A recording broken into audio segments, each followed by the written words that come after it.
halal semuanya.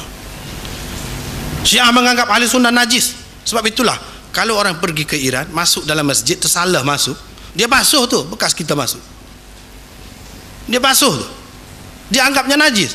Ni dalam kitab dia ni ada sebut, dalam kitab dia ni ada sebut, Khomeini sendiri sebut. Adapun Nawasib, ini jamak kepada Nasibi tadi, dan Khawarij adalah najis dan tidak terhenti kepada penafian mereka terhadap risalah. Yani kalau mereka percaya kepada Rasul pun najis juga. Sembelihan ahli sunnah tidak halal di sisi Syiah. Seperti kata Khomeini, halal sembelihan semua golongan Islam kecuali sembelihan Nasibi, walaupun ia menyatakan Islamnya. Kita semua ni lah Nasibi lah bagi mereka. Tanah Karbala dianggap sebagai tanah suci. Tanahnya juga digunakan oleh orang Syiah sebagai tempat sujud. Tempat sujud. Dia ada kilang pula proses itu, tanah Karbala itu.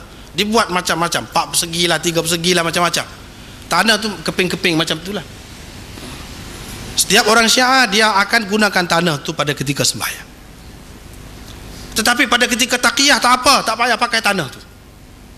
Yakni pada ketika dia bersembahyang dengan kita, dia tak akan guna tanah itu untuk menipu kita, supaya kita tidak berasa mereka ini terlalu asing.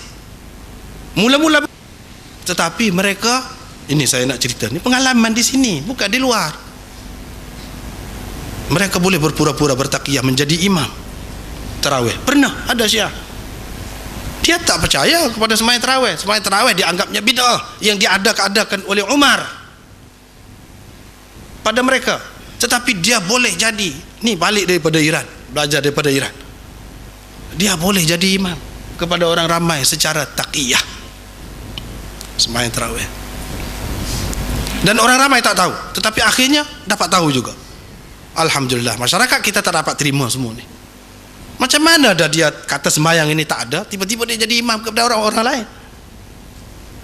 Semuanya untuk menipu. Sembahyang jemaah tak ada, tak wajib, bahkan tak boleh diadakan sembahyang jemaah selagi Imam Mahdi tak keluar. Di Iran itu buat sembahyang jemaah itu berapa ramai ulama-ulama mereka yang membantah itu. Tapi Khomeini kata sembahyang itu dengan maksud politik, dengan maksud politik. Sembahyang jemaah tak ada, tapi mungkin orang-orang Syiah ini dia boleh pergi bersembahyang jemaat bersama-sama kita secara taqiyah. Ini ramai orang kita tak faham.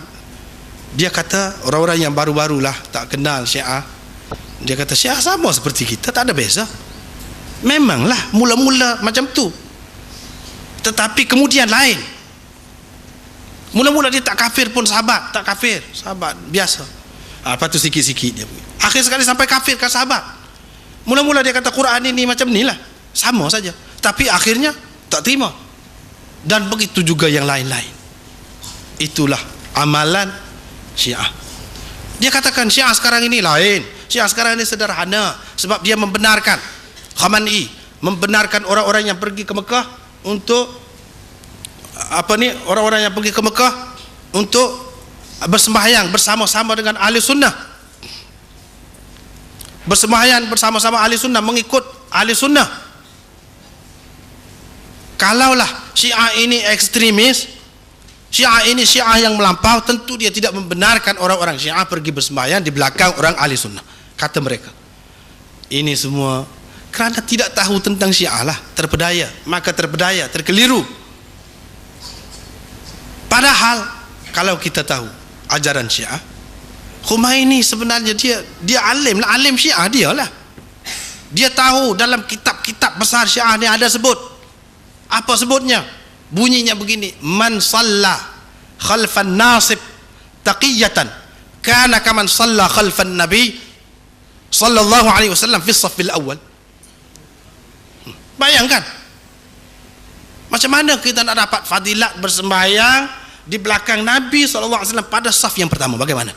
Sedangkan kita tidak sempat hidup bersama Nabi sallallahu alaihi wasallam. Caranya Syiah ajarkan bertaqiyah, bersembahyang dengan ahli sunnah.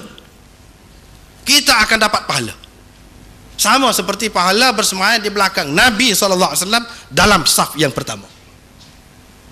Sebab itu dia boleh buat apa saja. dengan adanya senjata taqiyah ini dia boleh buat apa saja. Sebab itulah kita tengok dalam sejarah ni ajaran-ajaran sesat yang lain boleh dikatakan tak lama selepas kemunculannya akan terhapus, dihapuskan. Sebab macam Khawarij, dia tak boleh berdusta.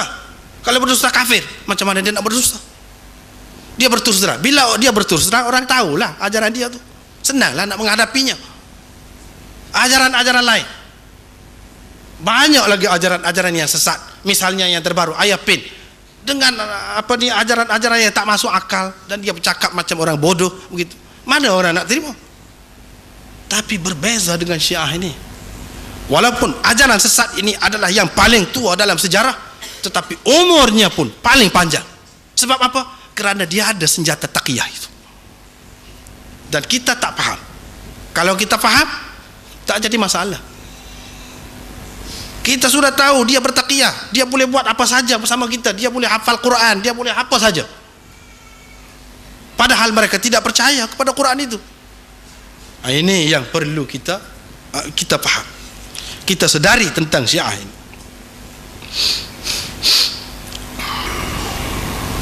Keganasan akan berlaku di kalangan umat. Kemudian itu 4.23 itu ada perayaan-perayaan lain lagi, perayaan macam perayaan Nauruz,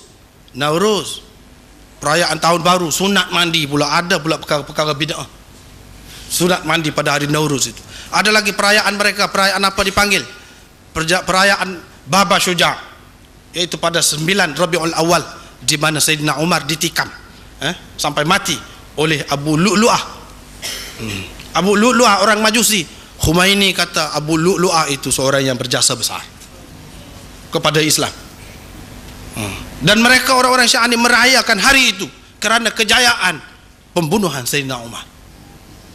Dan mereka mengatakan, mereka beri gelaran kepada ini Abu Lu'lu'ah, Baba Syuja'uddin, orang yang berani kerana agama. Sampai begitu Syiah ni. Seterusnya 4.24, mereka juga mengadakan hari perkabungan kerana kesyahidan Sayyidina Husain di Karbala pada 10 Muharram, di mana mereka melakukan bermacam-macam bid'ah, khurafat dan kekufuran. Macam-macam lah pada 10 Muharram ni. Cuba tuan-tuan tengok di belakang itu, di skrin itu, cuba tengok betapa kesesatan dan kekufuran mereka. Tetapi Khomeini mengatakan ini semua perlu dihidupkan, sebab agama kita akan baru terus hidup apabila kita menghidupkan upacara seperti ini. Itu kata Khomeini. Pukul tubuh, seksa tubuh sampai pengsan, ada yang mati pun ada. Kemudian susah, tak ada pasal. Kita kumpulkan darah di hospital bukan main, susah nak kumpul darah. Tetapi apabila kita terima ini ajaran sesat ini, terpaksa kita kena jaga dia pula. Kita kena jaga dia, pelihara dia dengan sebaik-baiknya, macam di negara-negara yang ada Syiah. Pada hari itu apa yang berlaku?